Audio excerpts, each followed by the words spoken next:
Pale Rider is one of Clint Eastwood's most mysterious westerns, so let's take a look at 20 things you didn't know about the movie, including the official identity of the preacher, all the hidden references you might have missed, and why the film seems so similar to High Plains Drifter. So after the release of The Outlaw Josie Wales, Clint Eastwood was keen to direct another western, but was aware that the genre had really fallen out of favour. However, Eastwood felt that if he could come up with a western that had a modern twist that defied what people typically expect from the genre, then people would want to see it. So with a clear theme in mind, Clint Eastwood got in touch with screenwriters Michael Butler and Dennis Shriak, who'd previously written his 1977 movie The Gauntlet, and he commissioned them to write an original western script that was ultimately titled Pale Rider.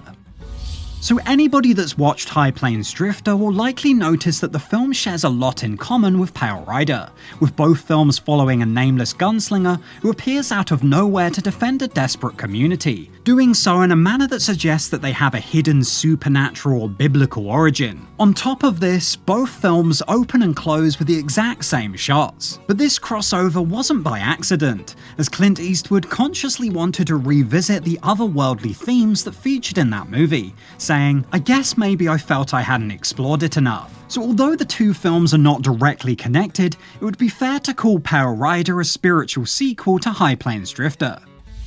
Another western that Pale Rider is remarkably similar to is the 1953 classic Shane, with both centering on a mysterious gunslinger who arrives in a troubled frontier community to help defend peaceful settlers, with the teenage girl Megan standing in for the hero-worshipping young boy Joey. In fact, the films are so alike that they even share the same ending, with the heroes riding off into the distance as their young admirers cry out their names. Preacher! So although Clint Eastwood was confident in his idea for Pale Rider, he still had to overcome the challenge of getting it made, at a time in which westerns were simply not in demand. And Eastwood apparently believed that this decline was due to the masters of the genre no longer directing, such as Anthony Mann, Howard Hawks, and John Ford. But there was no doubt that the infamous box office failure of Heaven's Gate 5 years prior also played a big role in their decline. Either way, Clint Eastwood still had to convince the studio to make Pale Rider, arguing that popular films at the time like Star Wars were essentially just westerns set in space, and that nobody had as good of a track record in the genre as him, pointing out that The Outlaw Josie Wales was one of the last financially successful westerns at that time. So eventually the studio agreed, and allowed Clint Eastwood to make Pale Rider, despite the very real possibility that it could flop at the box office. Now, with so much riding on the movie, Clint Eastwood was keen to put together a talented cast that could lend the film some gravitas. So for the character of Hull Barrett, he cast Michael Moriarty, who had an award-winning career in theatre, but was still waiting for his breakthrough role in film. And for the character of Sarah Wheeler, Eastwood went for actress Carrie Snodgrass, who had earned an Oscar nomination for her performance in Diary of a Mad Housewife, with Pale Rider acting as her long overdue return to major cinema. Eastwood was also keen to cast new talent as well, such as 13-year-old Sydney Penny, who had already won awards for her work on The Thornbirds. Likewise, Eastwood handed Chris Penn his first big break, allowing him to step out of the shadow of his famous older brother and go on to bag roles in The Young Riders, Reservoir Dogs, and True Romance. Now, one of the more important roles in the movie was that of its villain, the corrupt lawman Stockburn, which required an actor steely enough to believably go toe-to-toe with Eastwood on the big screen. So the director decided to go with the American actor John Russell, an ex-Marine who'd already had an impressive career in the Western genre, even appearing in The Outlaw Josie Wales as Bloody Bill Anderson. And he proved to be the perfect casting for Stockburn, delivering a masterclass in restrained menace that really elevated the tension of the final duel. Another casting that shouldn't be overlooked is that of Richard Kiel as Club, having previously risen to stardom in the James Bond franchise as the metal-mouthed henchman Jaws. And as much as his 7-foot height was a big reason for his casting, it did prove problematic at times, as the first horse that he was given to ride actually collapsed under his weight. Also, due to ongoing back problems, the actor found it difficult getting up into his saddle, hence why the preacher helps Club back onto his horse.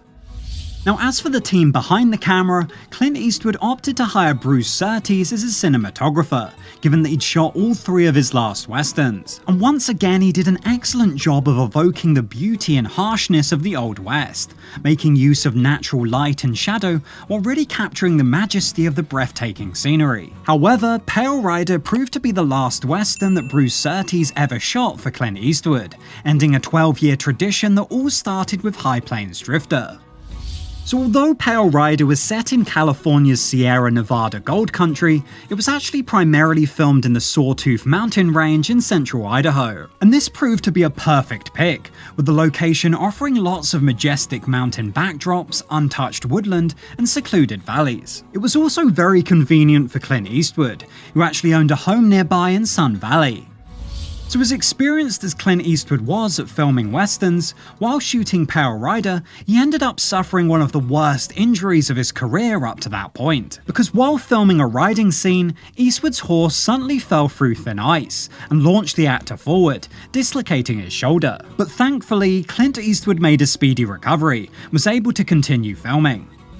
So Clint Eastwood was not exactly known for including all that many direct references to other movies in his westerns, yet Pale Rider includes quite a few tributes to other famous films. For instance, the scene in which the preacher dispatches a group of henchmen with an axe handle is believed to be a reference to the samurai genre, in particular the work of Akira Kurosawa, the director of Yojimbo, which served as the direct inspiration for A Fistful of Dollars. Also, Stockburn's men all wear beige dusters, that's very reminiscent of the gunmen that feature in the iconic opening scene of Once Upon a Time in the West, directed by Sergio Leone, who gave Clint Eastwood his breakout role as the man with no name. Also, another visual callback can be found at the climax of the movie, when the preacher travels alone through town, towards a door that he seems guaranteed to lose, just like Gary Cooper in the 1952 western High Noon. Another movie that Pale Rider has a lot in common with is Back to the Future 3. For starters, they share a lot of the same cast, including Richard Dysart, Marvin J. McIntyre, and Teddy Conway. Even the train station in Pale Rider is the same one that features in Back to the Future 3, and the scene where Stockburn's men make Spider dance is exactly what happens to Marty, who funnily enough spends the entire film using the alias of Clint Eastwood. So once Pale Rider was done filming, a trailer was released to promote the movie, which was perfectly well received in the States, but really confused viewers in the UK. Because in the trailer, a song is used called Best Endeavours, which any Brit like me will instantly recognise as the opening theme music to the Channel 4 news. But because the network failed to secure permanent exclusivity rights to the music, it was perfectly fine for the theme to be used in the trailer, making for a bizarre watch for anybody from the UK.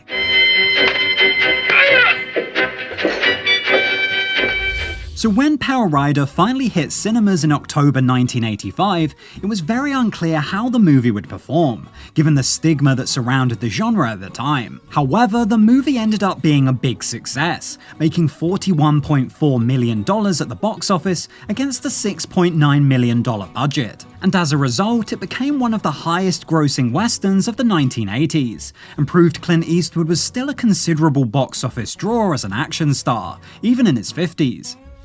Now, despite its strong box office showing and popularity with general audiences, Pale Rider didn't actually go down all that well with critics, who felt it was a rehash of older, better westerns. For instance, Rita Kempley of the Washington Post said, "The trail is all too familiar, and pretty soon we recollect why westerns lost their appeal." Although other critics were a lot kinder, such as Robert Ebert of the Chicago Sun-Times, who said, "Eastwood understands so well how he works on the screen that the movie has a resonance that probably was not even there in the screenplay." But either way, nowadays, Pale Rider is regarded as one of Clint Eastwood's most well-crafted, intriguing westerns, that's really managed to stand the test of time.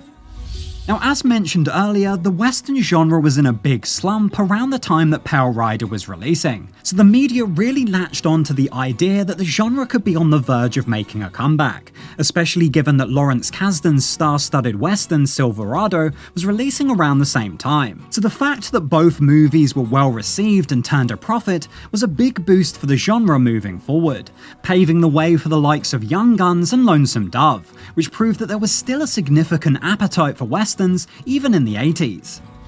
So Pale Rider ended up having quite the legacy, eventually being nominated by the American Film Institute as one of the top 10 best Western films of all time. And you can even spot posters for the movie in other 80s films that wanted to pay tribute to it, such as Top Gun and National Lampoon's European Vacation. Clint Eastwood himself also capitalized on the buzz by launching his own beer brand called Pale Rider Ale. So another knock-on effect of the success of Pale Rider is that it's believed to have inspired the 2007 action thriller Missionary Man, starring Dolph Lundgren. And in the film, he plays a mysterious religious gunslinger who fights for justice for a group of Native Americans against a greedy developer who wants to force them off their land. But perhaps unsurprisingly, the movie was panned by critics and audiences alike, and would likely be all but forgotten nowadays if not for its striking similarity to Pale Rider.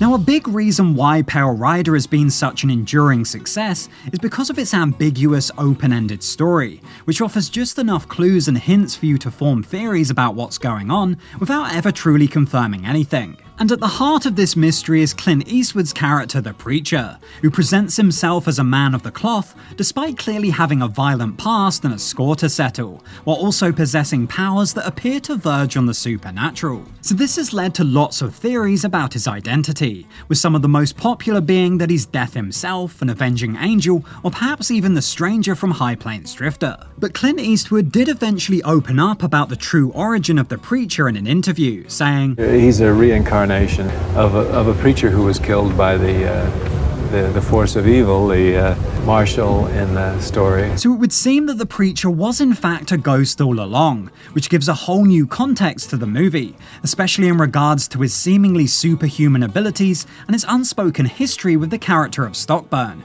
who clearly recognizes the Preacher just before his death.